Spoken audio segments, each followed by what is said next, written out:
இருந்து எத்தனை வருஷம் ஆச்சு? 46 வருஷம் இந்த கட்சியில் வந்து கீழ்நிலையிலிருந்து நான் உழைக்கிறது. என்னுடைய உழைப்பில் யாருமே இன்னி அளவோட குற்றம் சொல்ல முடியாது. சட்டமன்ற உறுப்பினராக இருந்தது, அமைச்சராக இருக்கிறேன். ஒரு முதலமைச்சருக்கு என்ன மாதிரி பணியாற்றுறது அது செஞ்சுருக்கிறேன். நானே முதலமைச்சராக இருந்து நானே வந்து இன்னொரு முதலமைச்சராக வருவதற்கு சரி எனக்கு மிகுத்த பெருத்த ஆதரவு. நான் 54% வந்தது, அவருக்கு வெறும் 4% இருந்துச்சு. அதையும் பொறுத்து கொண்டு தான் நான் வந்து துணை முதலமைச்சர் இருந்தேன். துணை முதலமைச்சர் வேண்டாம் என்று சொல்லி தான் நான் எனக்கு அமைச்சரே வேண்டாம்னு சொன்னேன். நான் பாரத பிரதமர் டெல்லிக்கு அழைத்து நீங்கள் அமைச்சரை இருக்கணும் என்று சொன்னதின் அடிப்படையில் நான் ஏற்றுக்கொண்டேன். அதற்குரிய மரியாதை இல்லை, அதையும் பொறுத்து கொண்டேன். என்னென்ன அவமரியாதை பண்ணாங்களோ அதையெல்லாமே பொறுத்து கொண்டு தான் இந்த இயக்கத்திற்காக நான் பணியாற்றினேன். எந்த சூழ்நிலையும் என்னால் எந்த பிரச்சனையும் வரக்கூடாது. கடைசியில் கழகத்தினுடைய சட்ட விதியை மாற்றினார்கள் என்ற நிலை வரும்பொழுது என்னுடைய எதிர்ப்பை தெரிவிக்கும்.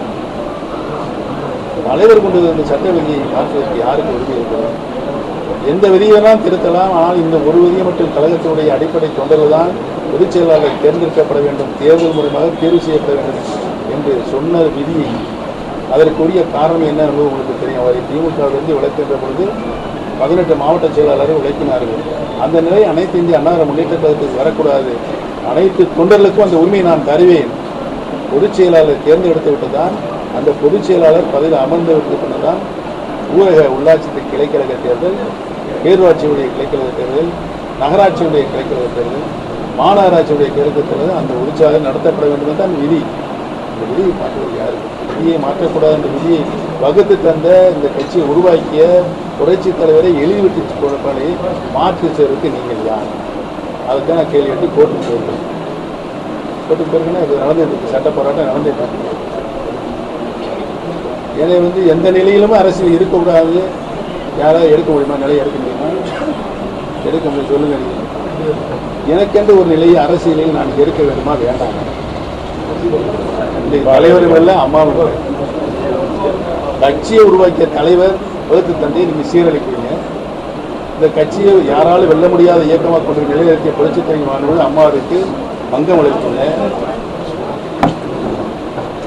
இந்த இயக்கத்திற்கு எவ்வளவு சோதனை வந்தாலும் வேதனை வந்தாலும் தாங்குகின்ற பொறுமையாக இருந்த பன்னீர்செல்வத்தை அரசிலிருந்து பிரபலம் கொண்டு செய்ய வேண்டும் என்று நீங்கள் முடிவெடுப்பீர்கள். உச்சம் கோர்ட்டில் போய் நான் வேட்டி கட்டக்கூடாது, கொடி கட்டக்கூடாது, இதெல்லாம் யார் செய்வார்? ஒரு முன்னாள் முதலமைச்சராக இருந்திருக்கிறேன், கழகத்தினுடைய ஒருங்கிணைப்பாளராக இருந்திருக்கிறேன். நான் என்ன தவறு செய்தேன்னு மட்டும் கேட்கிறேன். கட்சியினுடைய வளர்ச்சிக்கோ கட்சியினுடைய ஊருக்கோ இல்லாட்டி தொண்டனை கை நீட்டி அடிச்சிருக்கேன்னா என்ன தவறு செய்தேன் அதை மட்டும் சொல்லுங்க. நான் அரசியலிருந்து விளையும்.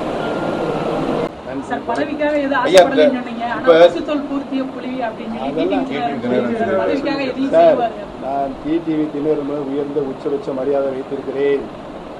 அவர் பேசுவதற்கு மேலாக என்னாலும் பேச தெரியும். அரசியல் நாகரிகங்களும் நான் பேச மாட்டேன்.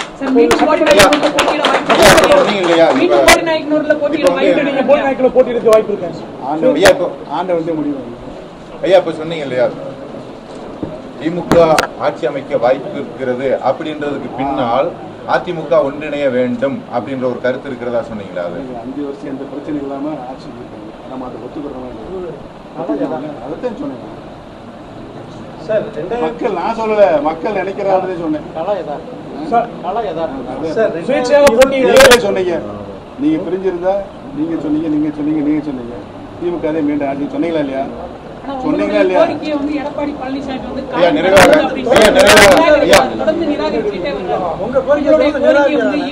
அவர் கேட்கறதுக்கு எடப்பாடி அவர்கள் மீண்டும் கூப்பிடும் போது நீங்க கட்சியில் வாய்ப்பு எடப்பாடி மீண்டும் இரு கட்டத்தில் ஏதாவது ஒரு மாற்றம் நீ சொல்லு என்ன சொல்லு. மீண்டும் சட்டமன்ற தொகுதியில் வாய்ப்பு இருக்குங்களா? ஔவையார் என்ன சொல்லியிருக்காரு? ஔவையார் மதியார் வாசலை